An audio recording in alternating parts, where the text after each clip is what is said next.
So when looking at teeth straightening solutions, discretion may be on top of your list, but time as well. You want to know how long you're going to have to wear the braces for and when really you will be able to achieve your new smile. So I'm going to go through this with you.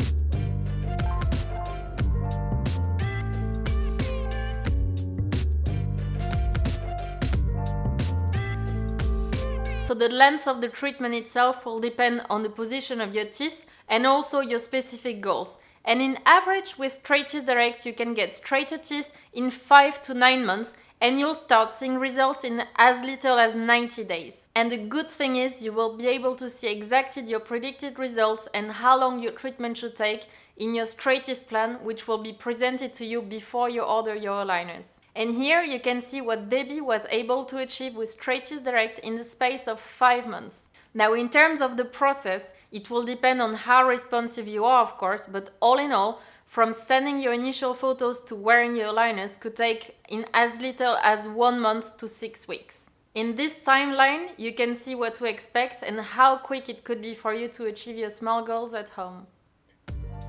Thank you so much for watching. Hope to see you soon on Straight Teeth TV and StraightTeethDirect.com.